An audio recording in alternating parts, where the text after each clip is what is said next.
Well, welcome to Real Estate with Bobby Decker. You can probably tell I'm not Bobby, but Bobby's here. The reason I'm going to interview Bobbi is she's going to take us through a little bit of what happened in 2013 and then get out her crystal ball and give us some insight on 2014 in the real estate industry, locally and globally. Yeah, excellent. You all know Bobbi. She has her real estate show, her Living Longer show, her newspaper column or radio. Well, that's all that wonderful stuff. So Bobbi, let's get into a little bit about 2013. What happened here? What happened around the United States? Well, I'm a practicing broker, real estate broker. So I'm in the mix every day. I don't just sit on top of this little cloud and float around and see what everyone else is doing. But 2013 was looked at in 2012 as being cautiously optimistic. And I'll talk about that little phrase later on. But for right now, that I thought was kind of a very soft way of saying maybe things will get better. And they not only got better, they got profoundly better in our Bay Area. Now, that is not the same for across the nation because I serve on a couple of national committees. And across the nation, they're still being hammered in the Midwest. You've got New York is doing well, Florida, Miami. They said it was going to take 10 years to come back. It took them 10 months because the Brazilians followed them. And they were fleeing juntas, and they were fleeing the possible loss of their fortunes because, when you change governments in those countries, you definitely can lose your fortune. That can be problematic. Okay. So the Bay Area is one of the strongest, and of course it's because, look at us, we're almost the 1st of November, and we've got exquisite weather and very low inventory. So 2013 was very much what I thought it would be, and that is low inventory, big demand because of the interest rates. And now as we get through to the end of the year, you see that big call for more inventory never came. Never came. No. That shadow inventory never materialized. But let me tell you what happened to it, buddy. It got absorbed by the friends of the lenders, and I know they don't like to hear that, but that's just the way it was. They packaged them up. They took a lot of the foreclosure properties. They packaged them up. They bundled them. They went in as groups. It could be hedge funds. I don't know what they put them under, but they were grouped together. They were sold off at 30 cents, 40 cents, 20 cents on the dollar, and they were redone, and now they're out there in the market as rentals. And they are going to stay that way, and 5 to 7 to 10 years from now, somebody's going to make 500 to 1,000% on their profits. Money. Yeah. Now, I wanted it to go to our vets. My dad, that. My dad was a military man, my brother, my uncle, everybody. They're coming back here to a really weak economy in the Midwest. How nice it would have been to be able to use the GI Bill, the GI or something like loans, the VA GI, loans, and say thank you. Yeah. Thank you for getting blown apart and trying to keep our country free. Let's help you. But I don't know. I'm very disappointed in how Wall Street's money. And now after the shutdown of the government, I feel that that's the same drumbeat. Yeah, unfortunately, we're seeing that kind of attitude in too many places. Absolutely. But now we're gonna start to look at what may portend for 2014. And 13. No, 14. That's yeah, we're in 13. We are in 13. Boy, the time. I can't believe it. I woke up just the other day. It was February. How time flies when we're having fun. Well, this has been a dramatic market. The prices went up, the inventory's low, so that's kept all the good realtors very, very, very busy. But looking ahead, I think people have to start to think about what's it going to be like in 2014 so you can decide, do I be in action now or do I roll into 2014 and see what's going to happen? So we don't have a perfect crystal ball, but let's start to think about some of the things that are apt to be sort of on our agenda for 2014. Maybe we can start with what the trend lines look like, maybe starting with mortgages. Well, we can. And they started to tick up when the feds said that perhaps they would pull back on the easing and the quantitative. And then they shut the government down, so they ticked down again. So it was one of these chick, chick, chick, up, and then reaction to bring them down a little bit. Do not be waiting for, in any way, shape, or form, those 2 3/4 interest rates. Those came and went. They're gone. That's yesterday's news, in the rearview mirror, all the things that they talk about. They're around 3.5. I saw one just the other day for a client that was 3 3/4. It depends on whether it's 30 years or if it's going to be an adjustable. They're going up a little, but not dramatically. And please, if you do one thing, try not to pay points. Points, that's where you come up with, say, 1% of what you're borrowing. So if you borrowed $500,000, you'd have to come up with $5,000. It would take you quite a bit of time to amortize that out, which means to pull it back at these interest rates. I was doing it on the radio show the other day. We were computing. When it goes from 3 to 4%, it's a matter of $30, $40, depending on how big the loan is. So I hate to just throw it out, but very, very minimal compared to $5,000. Yeah, and unfortunately, a lot of people thought it was shock treatment when they went up to almost 4 or a little over 4. The reality of it is there were much bigger interest rates a long time ago, so it's not the time to be out of the market. When we come back, we're going to talk a little bit more about some of the things in 2014 that could disrupt the mortgage market, and there's some severe scenarios out there that our federal government's working on. So come on back, and we'll tell you a little bit more about some things that could lead to some complexity in 2014. So stay tuned.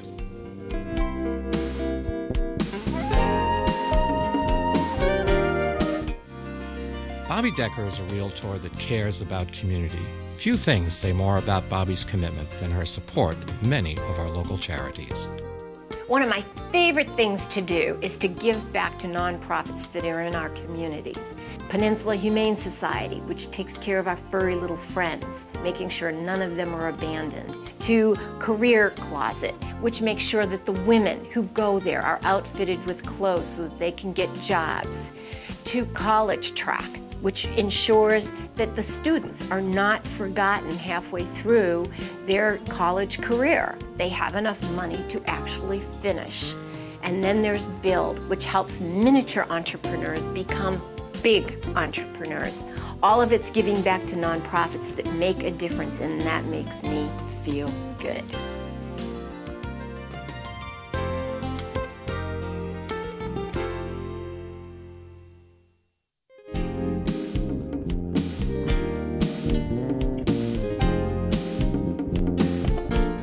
Well, welcome back to Real Estate with Bobbi Decker. We're going to talk about 2014, what's going to potentially happen, and we were talking about lending.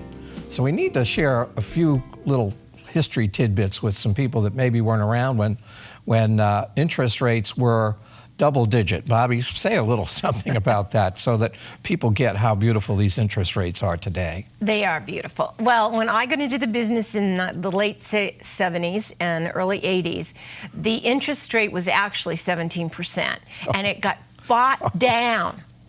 Bought down, meaning that the builder who was building the complex that he wanted you to buy would pay fees to buy it down to 12 3/4%. So what you purchased at $250,000 had a mortgage on it of probably what you would have a mortgage on a $600,000 loan now, because of that huge differentiation between 3% or 3.5%, 4% and 12 3/4%. But you know, we still I bought my first place back then, and yes, it was $250,000, but they have appreciated in the past 25 to 30 years. My very first client that I ever put into Hillsborough came back the other day and said, "Do you know 26 years ago?" I'm going, "Oh, do not remind me." How time flies. Whoa. Whoa. And do you remember what I bought it for? And it was under $500,000, and I want you to know it's not there now. No, it's on Mansion Row. So it's what's right for you. Buying a piece of property, a home, a condo, it is the cornerstone of building your financial future. So just do it. Handing out money in rents, especially at the rents they're coming up with now. Yes. Yeah. I was trying to help someone couple of weeks ago. And rents, 2-bedroom, 2-bath in San Mateo County are now hovering around, oh gosh, $2,300 for the least and $2,800 to $2,900. 2-bedroom, 2-bath, 1,200 square feet. Oh my, okay, So you can actually move into yeah. a place at the rates you've got. Right, and it would portend, at least with some of the things that the government's talking about doing, that the rates are not going to be the same throughout 2014. The one scenario is we've been buying bonds that have kept the rates low. The Fed has been doing that, and that's been speculated they're going to slow that down. Once that happens, some of that speculation made the rates pop up a little while ago. That reality will probably come to pass sometime in 2014 if the economy keeps rolling along. But the Feds have a list of some other issues. What are some of the other things that Washington is grumbling about that could come to pass that might impact actually the whole market negatively? Well, one big thing is there are so many of them that we are actually, our mantra to Washington over the past year and a half has been, please do us no harm, meaning the realtors. This is NAR, the National Association of Realtors, and they're just saying, please just leave the industry alone. They are looking at taking away the deductibility up to $1 million and bumping it down, because in the Midwest... Interest deductibility. That's right. I'm sorry, the home mortgage interest deductibility. In the Midwest, it's not a big deal because their homes are $200,000 to $300,000. But on the East Coast, on the West Coast, in the high net worth areas, and it is very, very important to keep that. Then they're also talking about your forgiveness. You know, $500,000 when you go to sell your own personal home. As a couple, you can be forgiven, or $500,000 comes off, and then for an individual, it's $250,000. So that, say you bought it for $500,000 and now it's worth $1 million. Well, if you're a couple, you have no gain, basically. They're looking at that. They're trying to target everything to basically balance the books on the back of the middle class. Yeah. And that's just not fair. Yeah. I don't remember seeing anybody in the middle class putting any money in their pockets while the mortgages all melted down. Yeah, what happened by the people and for the people in Washington? Oh, don't get me started. That went away. Also, they're talking about the possibility of putting some reserves in with the banks that would make them keep some money on reserve for each mortgage they write. That's right. And that will make them have to keep it on site in their portfolios to cover if this should ever happen again. I like how they throw that out, if it should ever. Well, if you manage these people, it won't happen again. But saving for a rainy day that may never come takes money out of play, out of the pockets of the consumer, sticks it in a back room, and some of these smaller lenders can't survive that. You know, it's different for a B of A or a Chase or one of the monster banks. They can just grab their bazillion and stick it over there. Even they're grumbling. Yeah. So you know that's not a cool idea. No, that's not something that the banks would be interested in, holding more reserves. Also, I understand they're talking about the possibility of no deductibility for second homes, no interest deductibility. And you know, that is a major point, because people go, oh, well, these people who can afford second homes, That's not true. Middle class did. They went and they bought homes that they could take their kids out on boats and go fishing. They didn't buy these elaborate Taj Mahals, which everybody seems to think that that's what the second home is going to be. What the issue is, yeah. And it's not. And you look at the wonderful areas like Groveland and Pine Mountain Lake. They've suffered so much. First of all, they had the fire, and then the insurance people decided, well, maybe we better not insure right away because we need to see what really remains burning. It's still burning, whether people can believe it or not, at the end of October in a little canyon, but they've got it pretty contained. They're just letting it burn itself out. And then right after that, the government shuts down. Yeah. There are a number of restaurants that went out of business because of that. Because Yosemite's their main tourist activity in that area in the summertime, and that Yosemite shut down. Labor Day. Yeah. It was right around Labor Day it all started. So I would advise somebody to just grab a boat and go over and fetch everyone on the inner beltway, you know, because they say that's not a beltway, it's a moat that goes around Washington, D.C. Put them on a bus and bring them out to where the real people live and say, this is what your decisions are doing to our middle class. Well, ladies and gentlemen, you can tell Bobbi has some strong feelings about how our government is working in the real estate business. So stay tuned. We may have a little more to say about that in the next section. Please do join us in just a few more minutes. Thank you.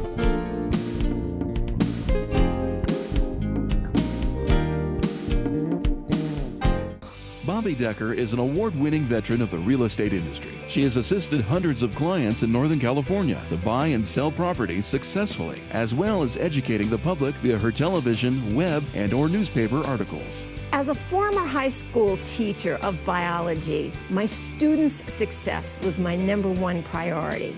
Now, as a real estate broker, educating and informing my clients and readers and viewers is my new priority.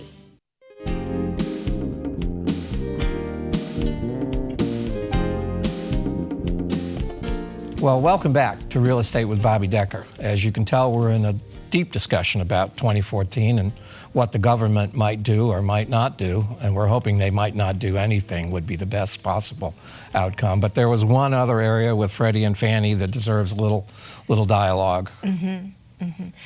Freddie and Fannie, you know, we bailed them out. We gave them quite a bit of money, a few bazillion dollars. And I have to tell you that they have paid that money back. I actually had to do a presentation when we were in Washington, D.C. And they have paid that money back. I think they borrowed something like $110 billion, but don't put this in like a book of stone. I'm just giving you round numbers. And they paid back the $91 billion, and then since then, that's been a few months, the entire. However, instead of being paid back on the loan, it's going into the general fund to be used however Congress likes. Yeah, and now they're talking about, well, what will we do with Freddie and Fannie going forward? Maybe the government's not going to be as supportive as they once were.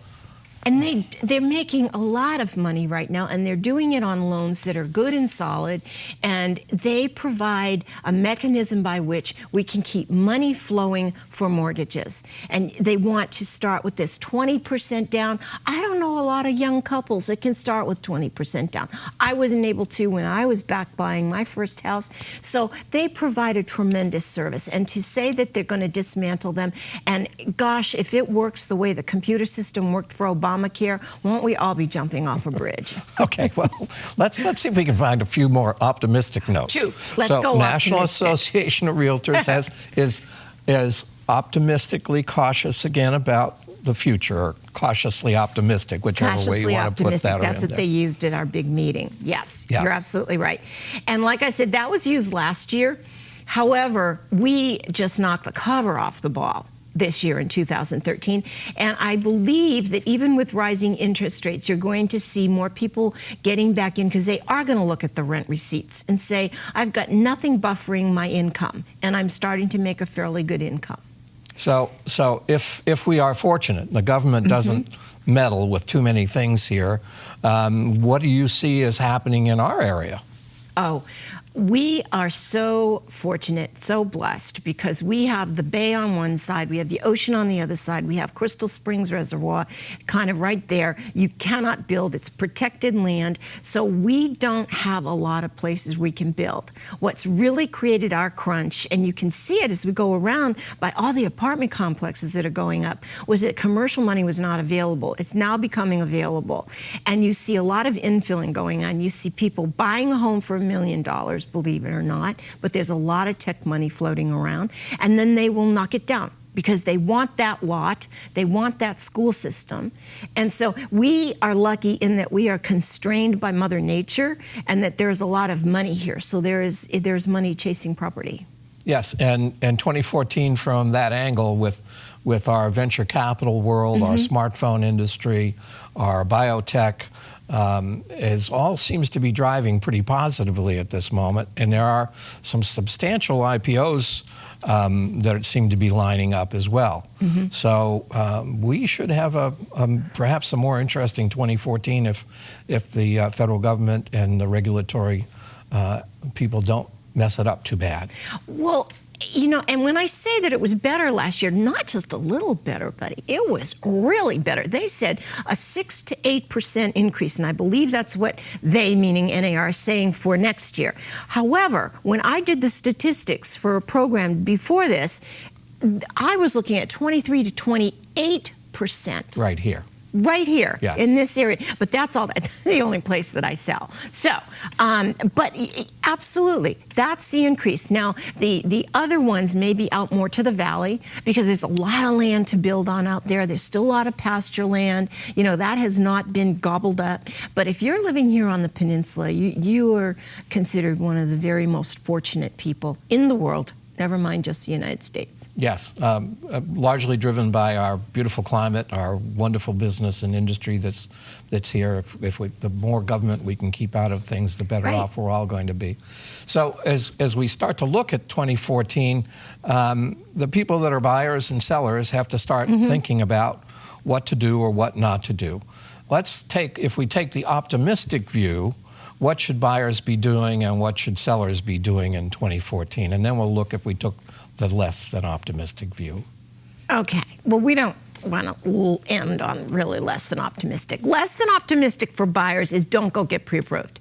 You have to get pre-approved. Do not get into anyone's car. First of all, if they let you get in, I'd be suspect. You mean a realtor's car? Yes, a realtor's car.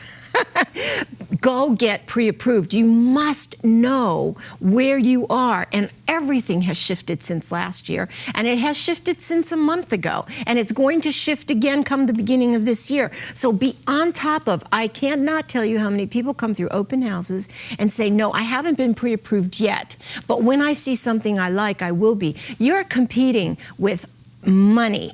And the money doesn't come just offshore. People get very angry and think that it's all being sold offshore. It's not. We have seniors who bought in 1950s who have a lot of money coming. Downsizing or right sizing, yeah. You have got the tech money, biotech. You do have inherited wealth. Tons of inherited wealth. A number of people died. I don't know if it was just to get off this planet because it got so stressful, but I'll tell you, there are a lot of trusts and everything turning over, and so these people have money to now invest. So it's coming from everywhere. If you're going to compete and you have to get a loan, you need to be pre-approved. You need to know exactly what you can afford, and you need to have that person behind you. The last couple of transactions, the lenders actually called me who were representing the buyers. That made a huge impact on who I thought would have the lender that cared enough to take them from point A to point B, which is getting that house. Okay. So as you talk lenders again, if on the negative side, rates could go up and could go up dramatically. So do you want to wait or do you want to be in action now? Okay. Absolutely. How about the seller side? The seller side, I would say expose your property to as many people as you possibly can. There's a big wave right now to do these off-market listings. I hesitate to do something like that because there's fair housing. Who do you decide sees that house? And who do you decide doesn't see that house? Put it out to MLS. That's why MLS was started, so everyone had a fair chance. Everybody's money's the same. You got to get it out to everybody, and then you can hopefully get the highest and best price. So inventory is probably going to remain tight? I absolutely believe so, because we have way more influx to Silicon Valley than outflux. Right, and if things remain cautiously optimistic, there will be. Let's say they're going to be great again. Then prices will rise further. So yes. So as we get down to kind of the real nub of it, it's thinking about, if you're really going to buy a home, this would be a good time to be out there in a serious search. Well, one of the things that really caused the demise of so many people in the last meltdown was that people kept saying, go ahead and stretch. Buy as much house as you can. I know it's an adjustable rate. I know it's 3% or 1% now, and it's going to be 11% later. No one caught that. And so, but now people are buying what they can afford with the amount of money they have, and so it's much more stable. That's why I don't think there's a bubble. Okay, so that's kind of wrapping it up. The final thought is we regret some things we've done in the past, and those will heal over time. But if we regret by not moving ahead and being in action when the time is right, that's a much heavier load to carry. So please think about 2014, think about what your action plan needs to be, and thank you very much for joining us on Real Estate with Bobbi Decker.